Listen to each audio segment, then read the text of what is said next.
Luísa Martins.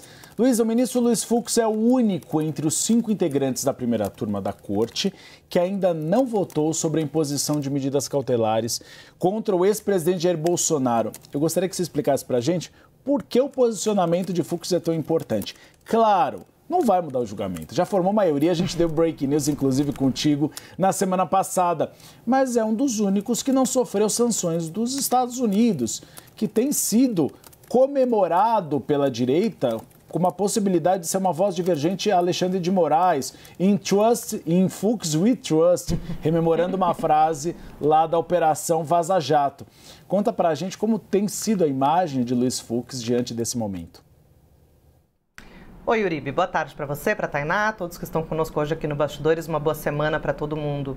Uribe, Fux deixou para votar por último e isso acabou que gerou um timing ali que acabou coincidindo com essa informação vinda do secretário de Estado americano de que o governo americano suspenderia os vistos do ministro Alexandre de Moraes e de seus aliados. Por algum tempo pairou uma dúvida sobre quem seriam esses aliados, né, e quais outros ministros acabariam sofrendo a mesma sanção. Depois, segundo aliados do ex-presidente Jair Bolsonaro, né, que tem interlocução ali com a Casa Branca, veio a informação de que seriam poupados os ministros Nunes Marques e André Mendonça, que foram indicados pelo próprio Bolsonaro, e também o ministro Luiz Fux. Fux é considerado, Uribe, Tainá, uma voz que não exatamente é divergente por completo, até porque ele tem votado também pela condenação, por exemplo, dos envolvidos no 8 de janeiro, mas ele levantou algumas dúvidas que chamaram a atenção positivamente da defesa do ex-presidente.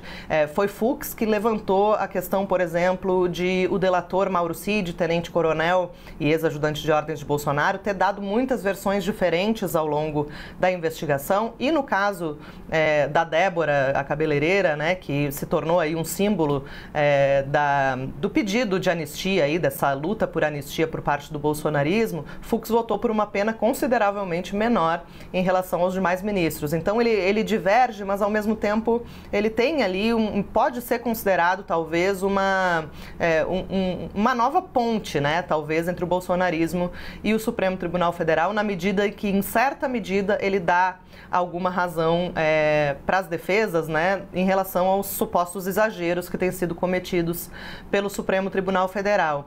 Então, segundo essas informações dos bolsonaristas, Fux não seria atingido por essa questão do visto. E aí isso gera uma pressão a mais, né, Uribe, Tainá, porque ele tem até as 23h59 de hoje para colocar o seu voto. Há uma tendência de que a turma confirme por unanimidade essa decisão do ministro Alexandre de Moraes, pela fundamentação, pelo risco de fuga. Fux, só para concluir, para relembrar, era presidente do Supremo no 7 de setembro de 2022, salvo engano, quando houve ali um dos momentos mais críticos, segundo o próprio Fux disse declaradamente na época, em relação a uma Praça dos Três Poderes já sitiada, né? Vamos colocar essa expressão, que é considerado praticamente uma preparação ali, um spoiler, digamos, do que aconteceu no 8 de janeiro de 2023. Então, todos os olhos voltados para o voto do ministro Luiz Fux, que deve entrar em breve aqui no sistema virtual do Supremo.